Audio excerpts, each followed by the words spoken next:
I neglected to mention, Dr. Yuan also has a very important job. He serves as a member of the Standing Committee of the 10th and 11th National People's Congress, and he's been serving in that position since 2003. He's also Vice Chairman of the Environmental Protection and Resources Conservation Committee of the National People's Congress, and he's been in that position since 2008.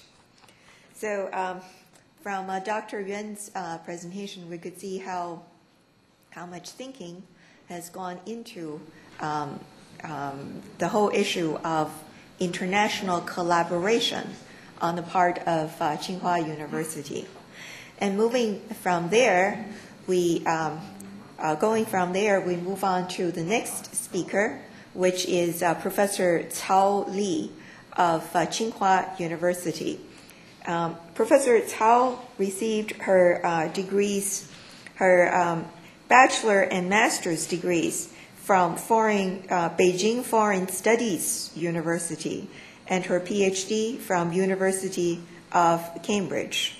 Her research interest focuses on 20th century English and American literature, post-colonial criticism, and then also liberal education. At this moment, she's professor of English as well as deputy director of liberal education at Tsinghua University.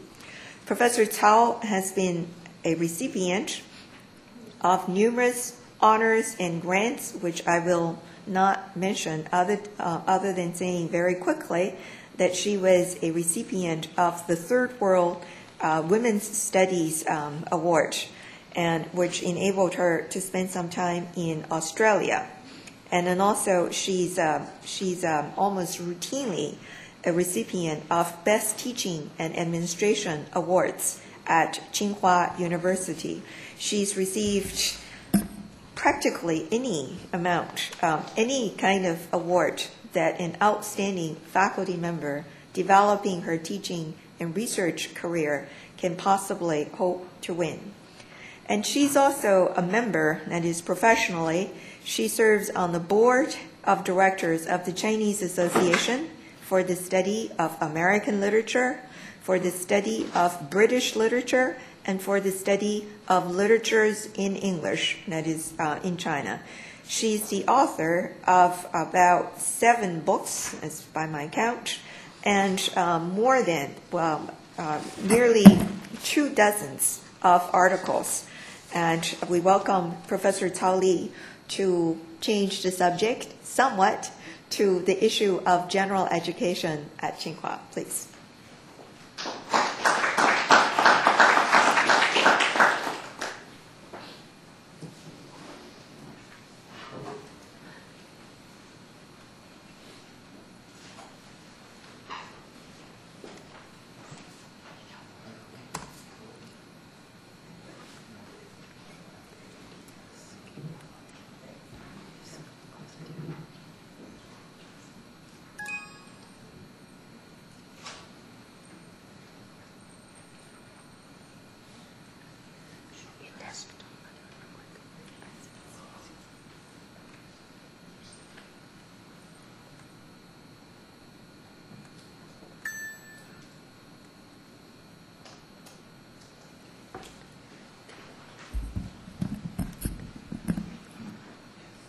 Thank you, Professor Ye, for your very generous introduction. And good afternoon, ladies and gentlemen, colleagues and friends. My presentation, as Professor Ye hinted just now, would go back to liberal education, and you will find lots of the points that I'm going to mention will correspond to what Professor King has said in the first presentation. Before I get to the real stuff of liberal education or general education in China as well as in Tsinghua, I would like to do a little historical review of higher education in China and Tsinghua as a modern university. So as a founding institution of modernity or modernization, the modern university in China is historically imported or transplanted from the West, both in terms of ideas and in terms of implication to some extent. Influence came from Germany, America, Japan, and Soviet Union, among which the Soviet model of specialist education had the most direct and lasting impact on post-1949 higher education in China. In early 1950s, around 1952, a nationwide reconstruction of Chinese higher education happened. And the reconstruction took after the Soviet model.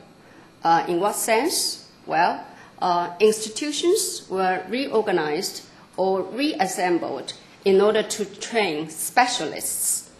There were such universities or institutes as polytechnic universities, institutes or colleges of medicine, industry, agriculture, geology, aviation, aeronautics, mining, control, textile, finance, broadcasting, foreign languages, all are very useful, applied subjects or discipline.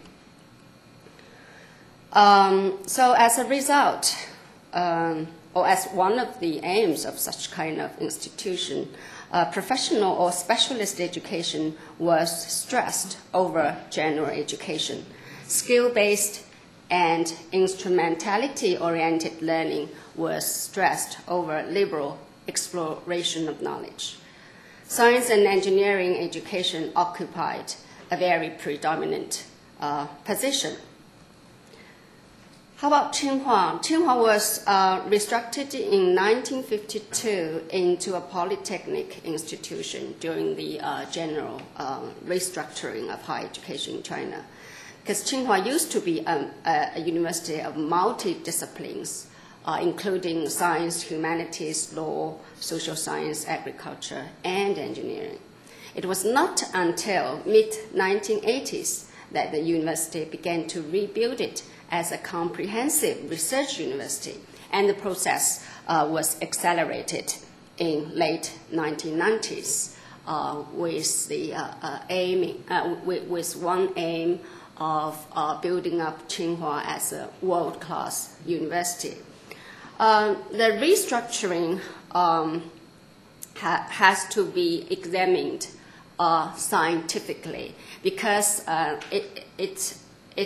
it was historically necessary, and credits need to be given to such kind of restructuring because historically New China was just founded, and she needed lots of engineers and specialists for her construction.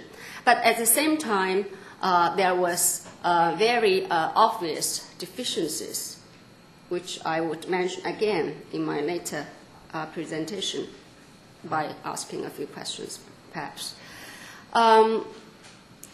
So secondly, the background is this popularization since 1990s.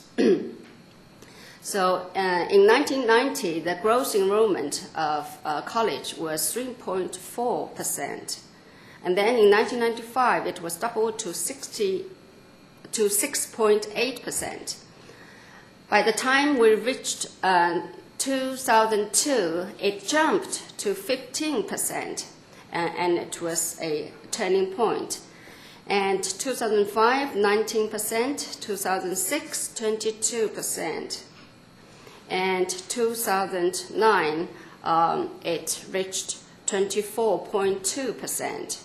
And according to the mid and long-term education planning, it was estimated that if the increasing rate keeps at 1.6% each year, by the year we reach 2020, the gross enrollment will increase to 40%. The total number of college students as of 2009 was 29,790,000. So that's by the end of 2009. Now, the question is, how about quality? How can we keep university education at a very satisfying level? Posed us a very challenging question. Now, the challenges at the present time, I summarize as follows. First of all, China is going to become an inventive country, and that is at least a prospective, an aim that Chinese government and Chinese people are working hard to achieve. Secondly, the increasing influence and larger responsibility is expected of China in the international community. Thirdly, new trends of globalization pose challenges, both in terms of social issues and natural issues, including natural disasters. These actually provide opportunities, but opportunities, in what way we can make of opportunities? How should we do to bring about meaningful transformations? Questions for all who are involved in higher education. And since mid-1990s, there was a redefining of the role and mission of the university. There was lots of debate nationwide. And secondly, the concept and conceptualization of world-class university is actually questioned in terms of students, in terms of cultivating students as outstanding talents or outstanding minds or outstanding professionals, etc. So the concept of world-class university, which is supposed to do research and to provide service to society. Of course, another important mission is to educate and produce outstanding students. Are these two complementary or in contradiction? I mean, in reality, this is also a question.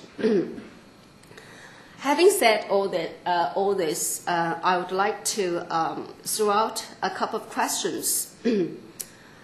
First, what kind of modes of education shall we adopt to meet the needs and challenges?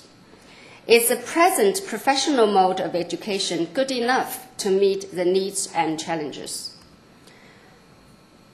3, shall higher education, especially in major research institutions, emphasize the important role of transmitting values of culture alongside imparting professional skills and expertise?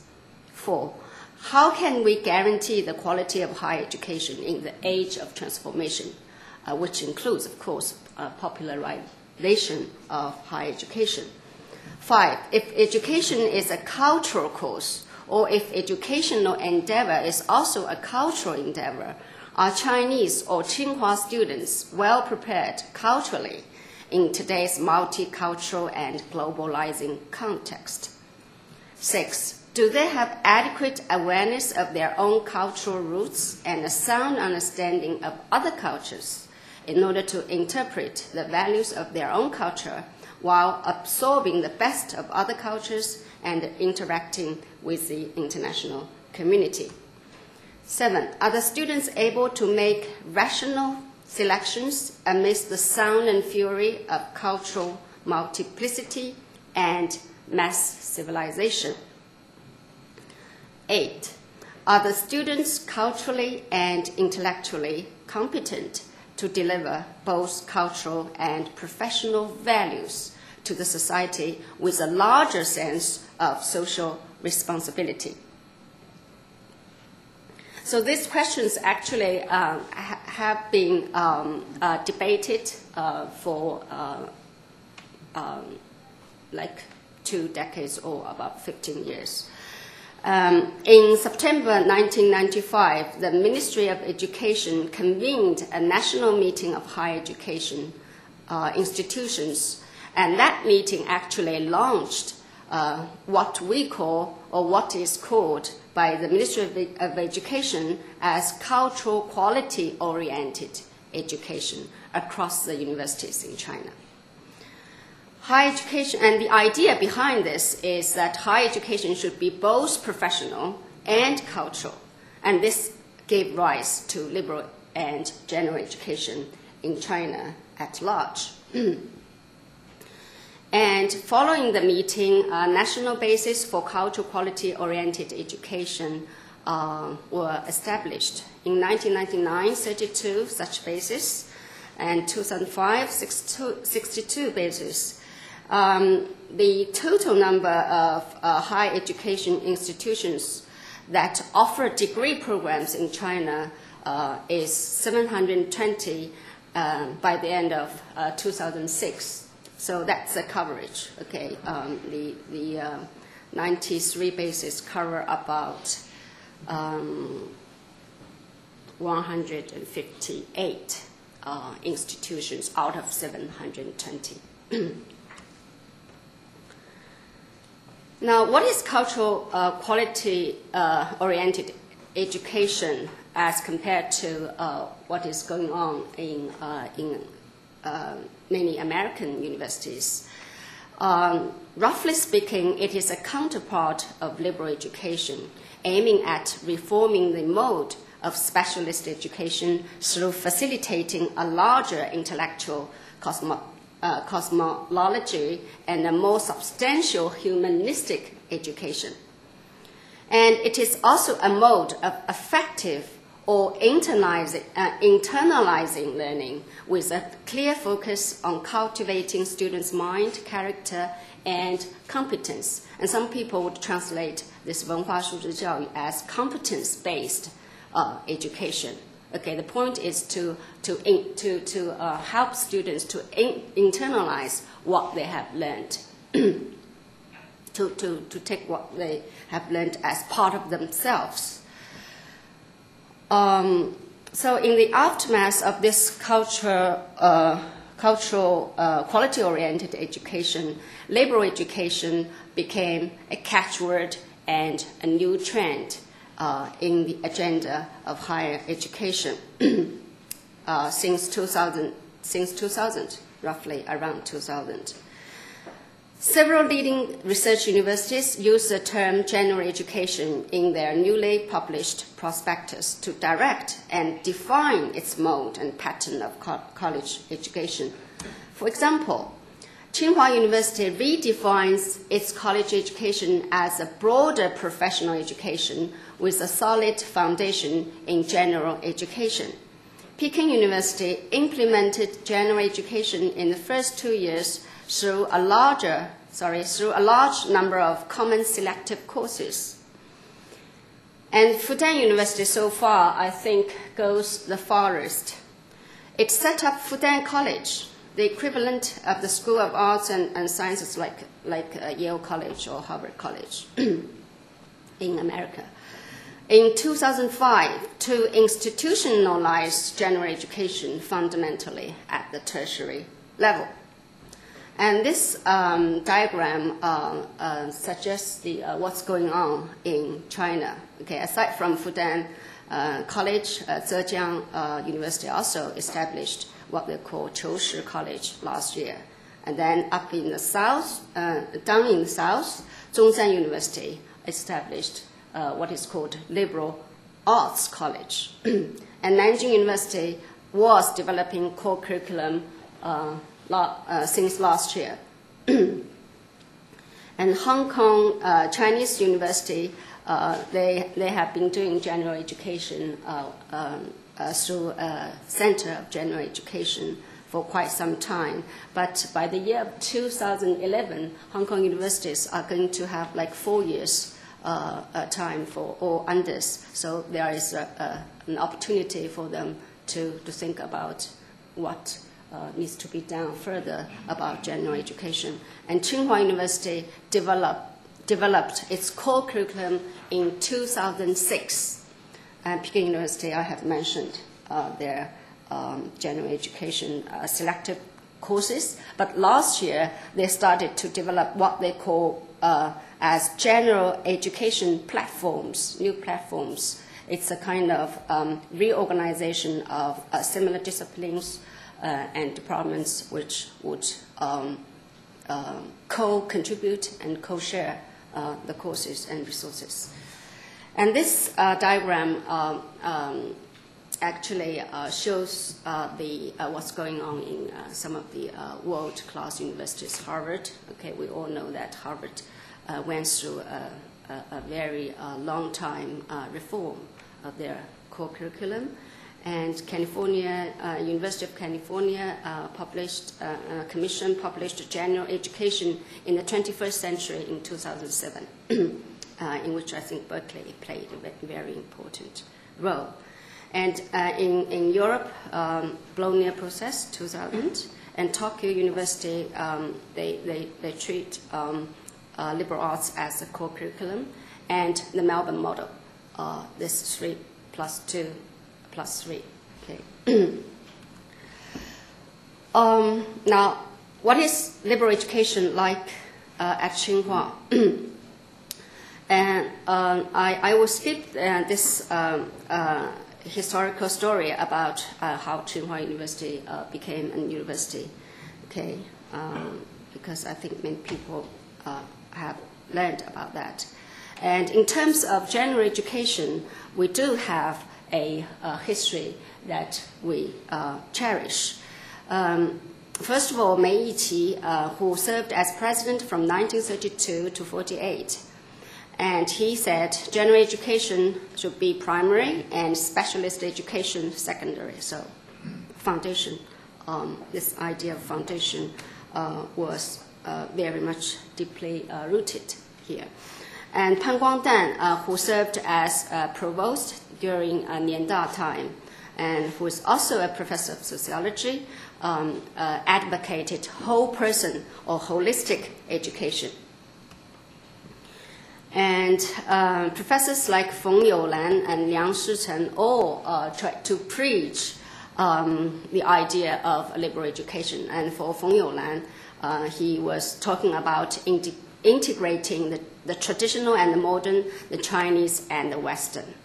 And for Liang Shichen, professor of architecture, he once criticized a kind of special education as semi-human education due to the divide between science and humanities.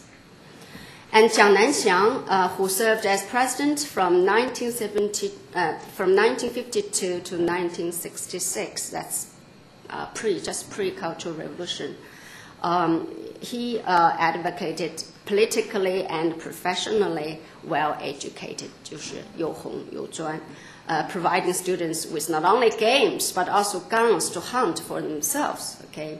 Teach them to master approaches and methods. And since 1977, when the national college entrance examination was renewed, there are new developments in terms of general education in Tsinghua. In 1981, courses in humanities and social sciences were recommended to students, not required, but recommended. In 1987, courses in humanities and social sciences were required, 5 credits. Now, recent development, 2001, 13 credits required out of 40 non-specialty credits and out of 140 credits in all. 2002, 10 categories of subjects were designed. And then in 2006, core curriculum came into being. 2009, 8 categories were 80 categories, replaced the old 10 categories of speech. And by now, approximately, there are about 100 core courses. Now we have 8 categories, okay, philosophy and ethics, history and culture, language and literature, art and aesthetics, science, technology and society, basics of math and natural science, basics of social science, and last, contemporary China and the world. Now, what are the principles and goals of the core? We summarize as this. First, leading students to understand profoundly Chinese civilization in the context of world civilization. Second, enabling students to understand philosophically the relationship between man and nature, man and society, man and himself. Third, helping students read and appreciate great works of Chinese literature and foreign literatures. Fourth, providing students with knowledge and understanding of the development and application of new science and technology. Fifth, preparing students to meet the challenge of globalization with adequate understanding of the nation and the world. Sixth, developing transferable intellectual and practical skills, such as communication skills in both oral and written forms. Seventh, cultivating students' artistic ability and aesthetic taste. Last, helping students construct a wider structure of knowledge and become able to learn and renew knowledge lifelong.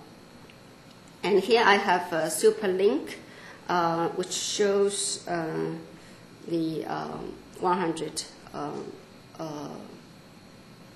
courses. Okay, but it's in Chinese.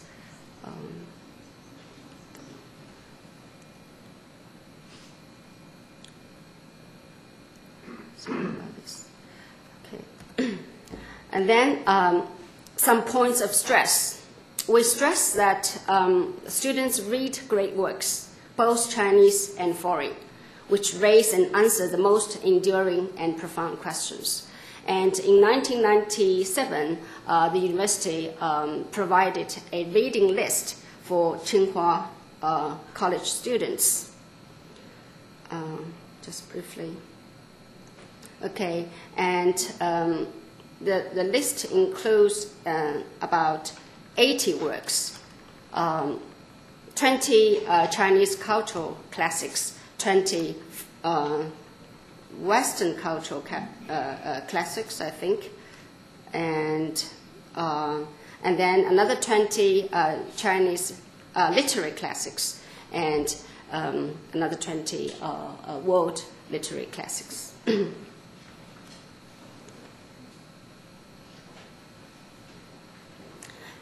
Secondly, we encourage lectures plus tutorials, okay, small group seminars. And we also encourage leading professors giving lectures aided by their graduate students as TAs who would guide students in tutorial discussion. And aside from the core curriculum, we, since 2005, we established what is called the New Humanities lecture series as an enhancement, and it is public and campus-wide.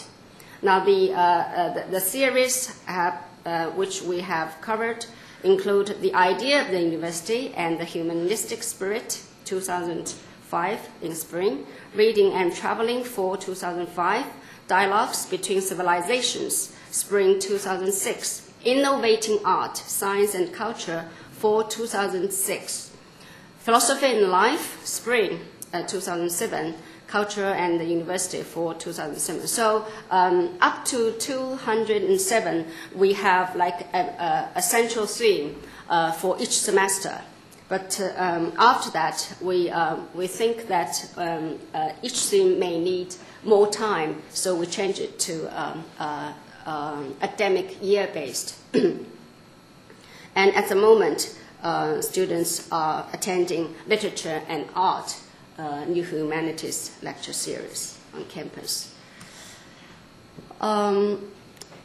And I would like to mention a little bit about a new endeavor at Tsinghua, which is called the New Tsinghua Xuetang Project. It was launched last year. And this part, I think, corresponds somewhat to the engineering education introduced just now by Professor King. And this New Tsinghua Xuetang project is a pilot experimental project, and in which there is a class which is called the Qian Xuesheng class, named after the very famous scientist and space scientist Qian Xuesheng. So this class is for top mechanical engineering students. It requires not only in-depth study in engineering mechanics, but also considerable breadth in science, humanities, and social science, so that students will be able to understand and navigate the societal, political, and economic factors that influence their work, and vice versa. And students are provided a whole package which includes MA, BA, and doctorate. Okay. Again, the idea behind this is holistic education. And for this particular class, intensive general education core curriculum is recommended. And so far, we are designing humanities core courses. 6 tentative courses now are in discussion.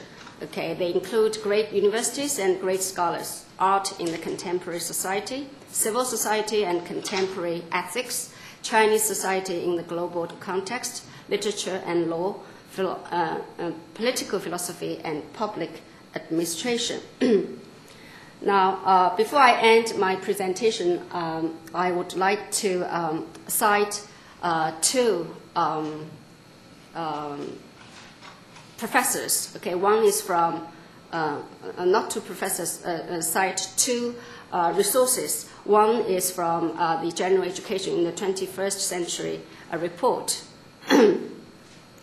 And because I think it's worthwhile citing as it provides insight. Now, in that report, it was written, reform of general education must recognize the dominant academic culture in major research institutions, which gives precedence to recognition for published research and other creative activity. This culture exercises a decisive influence on the incentives and motivations of professional academics. Institutional, organizational, budgetary, and cultural contexts that we identify constrain the vigorous development of courses and programs in general education. At the same time, only if we understand these features of higher education can we realistically identify opportunities for improving general education in its university context. So the problems and challenges, worries, anxieties are very much the same with like UC Berkeley and such Chinese university as Tsinghua. And the second citation is by Professor Gu Bingling. He made this remark at the opening of the ongoing 23rd Educational Convention of Tsinghua University from last year, and it is being continued this year at this moment. We shall make use of this convention by mobilizing the whole university to further liberate our minds and make historical, large-span, and deep reflections about our university, so as to achieve a breakthrough in the idea as well as the model of running the university. So I think these thoughts about the university or about the running of the university actually threw a very helpful light in our consideration of what we are going to do next. Setting up a compelling vision is very important, and so is observing and thinking carefully for a good model of reform. Okay, reform, yes, good, but how? Understanding the context and dimension of the educational reform. Pedagogical, social, cultural, and global. Okay, all these dimensions or elements are equally important. Last, that's our wish, reviving the Tsinghua tradition of the three integrations between China and the West, the traditional and the modern, and humanities and science. Thank you.